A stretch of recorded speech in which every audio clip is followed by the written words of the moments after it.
सकाळच्या शाळेची घाई आणि टिफिनची घाई आणि वटपौर्णिमा सगळे एकत्र असल्यामुळे सगळी घाईच झाली होती. तरी पण कसं तरी मॅनेज केलं आणि सकाळचे टिफिन केल्याशिवाय मला सणाची तयारी करता येत नाही. तर आज बनवली होती तांदळीची भाजी आणि चपाती. असं एकदम शॉर्टकटमध्ये टिफिन बनवला होता, कारण रेंजच्या स्कूलची तयारी पण करायची होती आणि हे गावाकडून आलेली भाजी आहे, तर तीच मी बनवत आहे.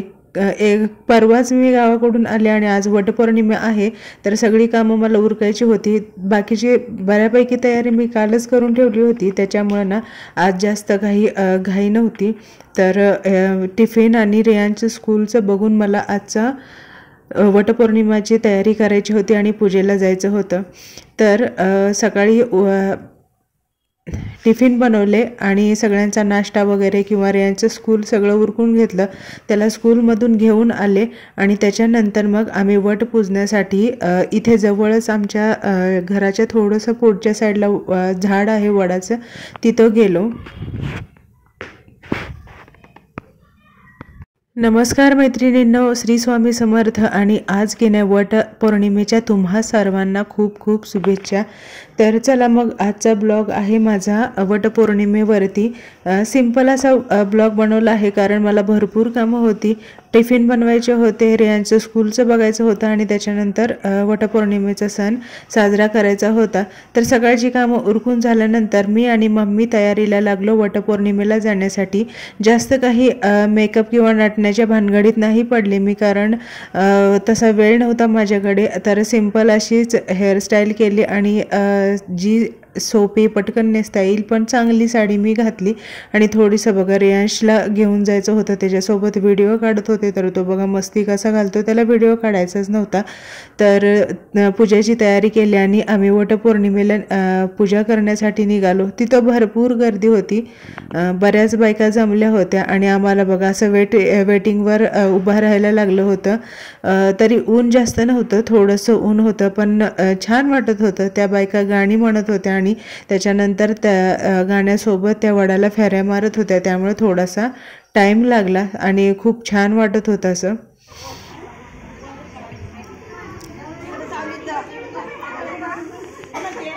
मी पहिल्यांदाच वडाला गाणी म्हणताना ऐकलं, असं पहिलं कधी ऐकलं नव्हतं, पण पहिल्यांदा ऐकल्यामुळे छान वाटलं आणि थोडंसं वेगळं पण वाटलं. त्यांचा नंबर झाल्यानंतर मग आम्ही गेलो, कारण बऱ्याच बायका होत्या अजून आमच्या मागे पण उभ्या होत्या, त्यांना पण फेऱ्या घ्यायच्या होत्या, म्हणजे पूजन करायचं होतं. तर आम्ही नंबरला थांबलो आणि आम्ही नंबर लावला. त्याच्यानंतर बघा सगळ्यांसोबत पूजा करून घेतली आणि आता 7 फेऱ्या घालण्यासाठी आम्ही आधीच म्हणजे पूजा वगैरे करून घेतली आणि 7 फेऱ्या मारून घेतल्या. खरं तर तिथे ना थांबून बराच वेळ आमचा गेलेला होता आणि असं वाटत होतं की आता व्हिडिओ कोणाजवळ काढायला द्यावा.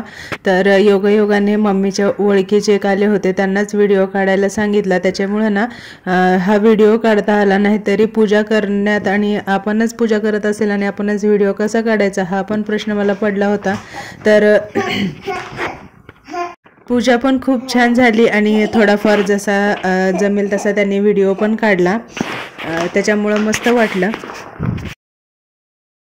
हे व्रत सावित्रीने सत्यवानासाठी केलेले होतं. माझी आई आम्ही लहान असताना ना याची कथा सांगायची, तर तीच कथा माझ्या लक्षात आहे. आणि बघा ना खरंच ते अजून पिढ्यानपिढ्या रूढी चालत आलेलं आहे. खरं तर हा ना सुहासिनींसाठी किती छान असा सण आहे, खूप छान वाटतं. आणि अजून एक गोष्ट सांगते तुम्हाला. आम्ही लहान असताना ना आमच्या घराच्या आजूबाजूला ना वडाचं झाडच नव्हतं. तर माझी मम्मी काय करायची, भिंतीवरती ना तिचं ड्रॉइंग खूप छान होतं, तर भिंतीवरती हुबेहूब वडाचं झाड करायचे आणि त्यालाच वस्त्रमाळा किंवा दोरा लावून पूजा करायची. ते दिवस मला ना वटपौर्णिमे दिवशी हमखास आठवणार म्हणजे आठवणारच. गावाकडचे वातावरण आणि पावसाला सुरुवात झालेली, थोडीशी हिरवळ झालेली, त्याच्यामुळं ना आणि आमच्या इकडे ना कारुणी पण साजरी केली जाते, म्हणजे बैलांची गायांची धुवून त्याला कंडे वगैरे लावून शिंग रंगवून त्यांची पण पूजा केली जायची. त्याच्यामुळे ना हा सण मला खूप लहानपणापासून आवडायचा आणि आता पण आवडतो. तर बघा आमच्या अशा प्रकारे खूप छान छान अशी पूजा पण झाली आणि मस्त फेऱ्या घेऊन झाल्या आणि त्याच्यानंतर तिथे जे छोटी मोठी मंदिरं होती, महादेवाचं मंदिर होतं आणि एक देवीचं मंदिर होतं, तर तिथं पण मंदिरामध्ये जाऊन आलो, दर्शन घेतलं आणि त्याच्यानंतर आम्ही घरी आलो. तर अशा प्रकारे ना आमचे वटपौर्णिमाची पूजा खूप छान झाली. असं वाटत होतं की खूप घाई होती का, गर्दी झाली खूप, असं पण वाटत होतं, पण नाही, व्यवस्थित झालं सगळं. आणि त्याच्यानंतर देवदर्शन वगैरे झाल्यानंतर तिथे देवीचं एक मंदिर आहे, तिथे पण दर्शन घेतलं आणि तिथेच थांबून थोडेसे फोटो वगैरे काढले, थोडंसं व्हिडिओ काढलं आणि त्याच्यानंतर आम्ही घरी आलो. आणि तिथे जास्त गर्दी नसल्यामुळे ना व्यवस्थित फोटो पण काढता आले आणि थोडेफार व्हिडिओ पण काढले. आणि घरी आल्यानंतर बघा, घराच्या समोर जी हिरवळ होती ना, तिथे पण फोटो काढले, व्हिडिओ काढले. तर असा खूप छान असा आमचा दिवस गेला. तर मी आता इथेच थांबते. बाय.